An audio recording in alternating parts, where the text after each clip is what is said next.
مایا، مجھے نہیں پتا کہ تم کہیں سے بھی اسے ڈھونڈ لاؤ۔ پتہ نہیں کیوں میرے دل پر بوجھ بڑھتا جا رہا ہے۔ مجھے یوں لگ رہا ہے جیسے کوئی چیز مجھ سے دور ہوتی جا رہی ہے۔ میں اسے کھو دوں گا۔ مجھے ہر وقت یہ ڈر لگا رہتا ہے۔ وہ آج اپنی بزنس پارٹنر کی بیٹی مایا کے سامنے بیٹھا ہوا تھا۔ اس کو ایک ساتھ کام کرتے ہوئے کافی عرصہ ہو گیا تھا۔ وہ محسوس کر سکتی تھی کہ وہ اپنے اندر بہت کچھ چھپائے بیٹھا ہے، اور آج اس نے بلا کر اس سے پوچھ لیا تھا، اور وہ جو پہلے خاموش رہا پھر اسے پوری کہانی بتا دی۔ وہ سنتے ہی مایا کے دل میں کچھ چھن سے ٹوٹا تھا، لیکن وہ خود کے تاثرات کو چھپاتے ہوئے مضبوط بن کر بیٹھی رہی۔ غزان، آپ ہمت مت ہاریں۔ اگر آپ ہمت ہار جائیں گے تو پھر کچھ بھی نہیں کر سکیں گے۔ آپ کو ہمت رکھنی ہوگی۔ اور بات رہی فبیہہ کی، تو وہ ضرور مل جائے گی، آپ یقین رکھیں۔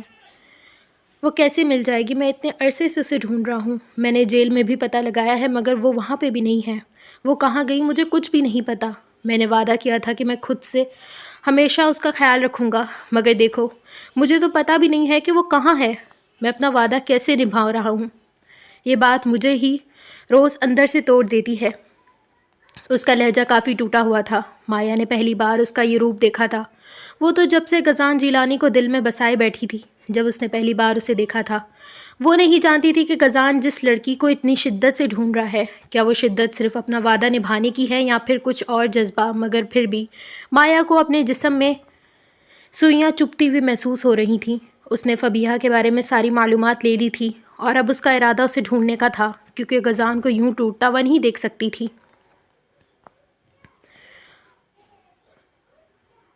وہ اسے ڈھونڈ کر غزان سے ملوانا چاہتی تھی، اور پھر چاہے محبت کھو جانے کا خسارہ مایا فارس کے حصے میں ہی آ جاتا، مگر اسے اس کا درد کم کرنا تھا، اس لیے وہ اسے ڈھونڈنے کے لیے اپنی پوری کوشش کرنا چاہتی تھی۔ دوسری طرف حیدر کے گھر والے خود کو مجرم محسوس کر رہے تھے، اور حیدر خود بھی جھوٹی تسلیاں دے رہا تھا کہ اس نے کچھ بھی نہیں کیا، اس نے کچھ غلط نہیں کیا، مگر پھر شاید حقیقت کو کچھ الگ ہی طریقے سے سامنے آنا تھا، اور وہ جس طریقے سے سامنے آئی تھی اس نے سب کو ہلا کے رکھ دیا۔ وہ ایک ایسے ہی دن جس سب کے سامنے حقیقت کھل جانی تھی۔ حیدر جو کسی کام کے سلسلے میں آفس سے باہر نکلا تھا، مگر وہ کسی اور سوچ میں ہی تھا، جب اچانک سے گاڑی کے سامنے کسی لڑکی کو دو گنڈے اپنے ساتھ لے جا رہے تھے۔ حیدر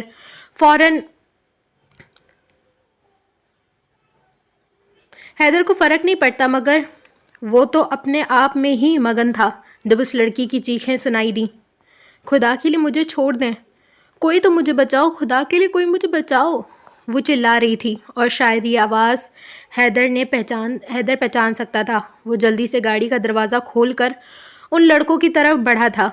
ابے سالے، تو ہے کون، اور تو ہمارے بیچ میں کیوں آ رہا ہے؟ ایک لڑکا غصے سے حیدر کو دیکھ کر بولا تھا، مگر حیدر کی کوشش تھی کہ بس وہ اس لڑکی کا چہرہ دیکھ لے، اور لڑکی خود کو بچانے کے چکر میں چیخ رہی تھی، چلا رہی تھی، اور اس کو خود سے دور کرنے کی کوشش کر رہی تھی، جس کوشش میں اس کا دوپٹہ اس کے سر سے اتر کر اس کے کندھوں تک آ چکا تھا۔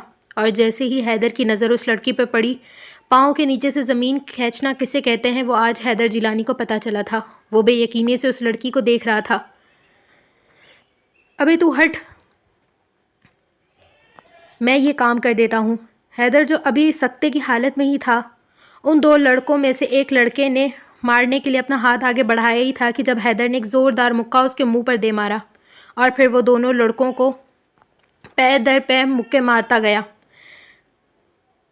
جیسے سالوں کا غصہ شاید وہ ان دو لڑکوں پر ہی اتار رہا ہو۔ جیسے ہی اس لڑکی نے حیدر کو دیکھا، وہ یکدم حیران ہوئی، اور اب ڈر کر پیچھے جانے لگی اس کا یہ جنونی رویہ دیکھ کر، اور پھر وہ آگے کی طرف بڑھ گئی۔ حیدر نے جب اسے آگے بڑھتے ہوئے دیکھا تو ان دونوں لڑکوں کو وہیں سڑک پر چھوڑ کر یکدم اس لڑکی کی طرف بھاگا۔ رکو، میں نے کہا رک جاؤ۔ وہ چلا رہا تھا، مگر وہ کچھ نہیں سن رہی تھی، وہ بس تیز قدموں سے آگے بڑھتی جا رہی تھی۔ حیدر بھاگتے ہوئے اس کی طرف پہنچا، اور اگلے ہی پل اس کی کلائی پکڑ کے اسے گاڑی کی طرف کھینچ کر لے جانے لگا۔ چھوڑے مجھے، تمہیں سمجھ نہیں آ رہا؟ وہ چلا رہی تھی، مگر وہ کچھ بھی نہیں سن رہا تھا۔ وہ گاڑی تک پہنچا اور دروازہ کھول کر اسے اندر بٹھا دیا۔ میں نے کہا مجھے جانے دیں. تمہیں سمجھ نہیں آ رہا؟ دیکھیں میں آخری بار کہہ رہی ہوں مجھے جانے دو ورنہ اچھا نہیں ہوگا.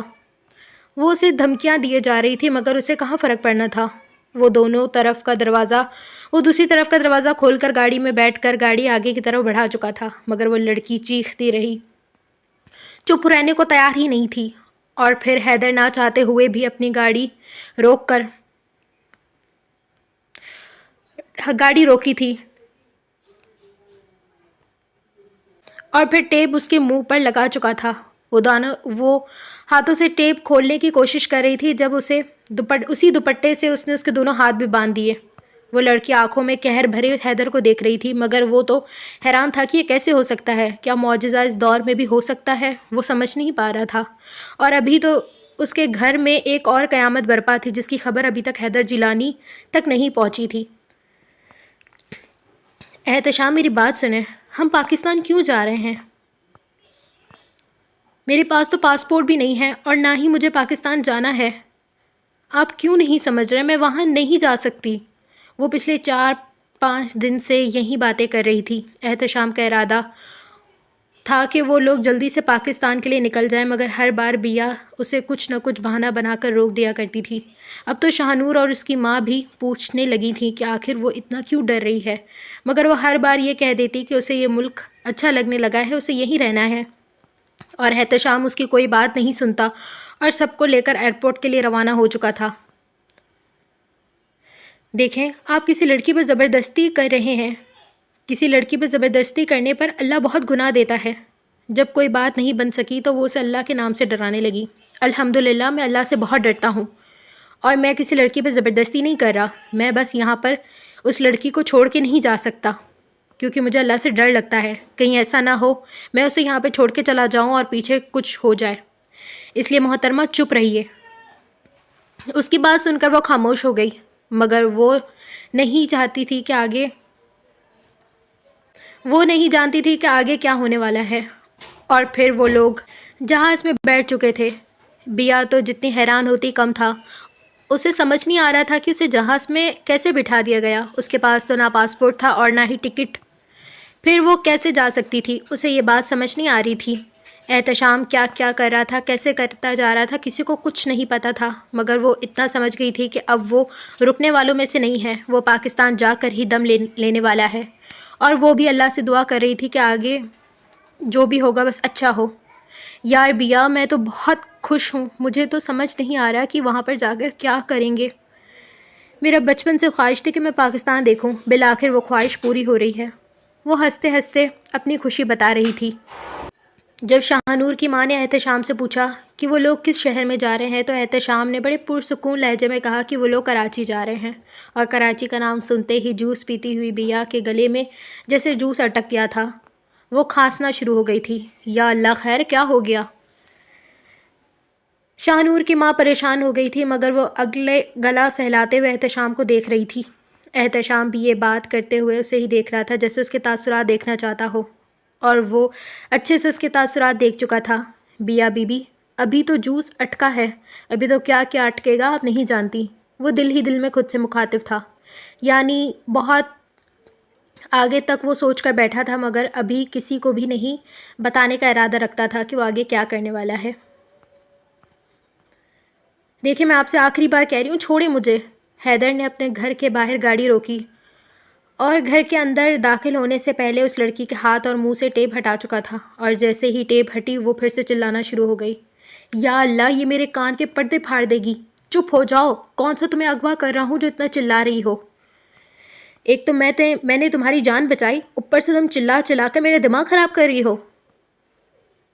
اب کی بار وہ غصے میں دھاڑا تھا کہ وہ کب سے اس لڑکی پر صبر کرے جا رہا تھا. اسے سنبھال کر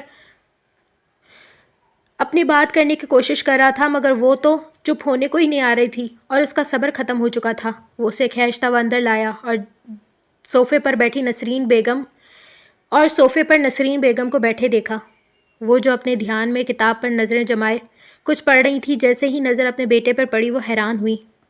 جب اپنے بیٹے کے ہاتھ میں کسی نازک لڑکی کی کلائی دیکھی تو وہ پریشانی سے اس کی طرف بڑھ کر کھڑی ہو گئی. حیدر کون ہے یہ اور کیا طریقہ ہے یہ؟ چھوڑو اس کا ہاتھ، وہ حیدر کو دیکھ کر کہہ رہی تھیں، مگر وہ تو جیسے کچھ سن ہی نہیں رہا تھا۔ امی، مجھے ساری حقیقت جاننی ہے، اب بہت ہو گیا ہے، میں اتنے عرصے سے تکلیف میں ہوں، میں کسی کو بھی اپنی تکلیف نہیں بتا سکتا۔ سب کی نظروں میں برا بن گیا ہوں، جن کی وجہ سے میں بنا ہوں وہ مزے سے اپنی زندگی جی رہے ہیں۔ وہ اپنی نظریں اس لڑکی پر جمائے کہہ رہا تھا۔ نسرین بیگم نے جیسے ہی اس لڑکی کو دیکھا اور اس لڑکی کو پہچاننے میں انہیں دیر نہیں لگی تھی، یہ تو یکدم اس لڑکی کی طرف بڑھی تھی۔ تم وہ بے یقینی سے اس لڑکی کو دیکھ رہی تھی جب اگلے ہی پل وہ لڑکی زمین بوس ہو گئی۔ حیدر، جو نسرین بیگم کی آواز پر ان کی طرف متوجہ ہوا تھا، اس لڑکی کو زمین پر دیکھ کر یکدم اس کی طرف بھاگا، اسے اٹھا کر صوفے پر بٹھایا۔ حیدر، ڈاکٹر کو فون کرو جلدی سے، وہ حیدر کو دیکھ کر گڑبڑا کر بولی تھیں، اور وہ بھی جلدی سے اپنی جیب سے موبائل نکالتے ہوئے ڈاکٹر کو ملانے لگا۔ پتہ نہیں آگے کیا ہونے والا تھا، یہ بات وہ بھی نہیں جانتے تھے۔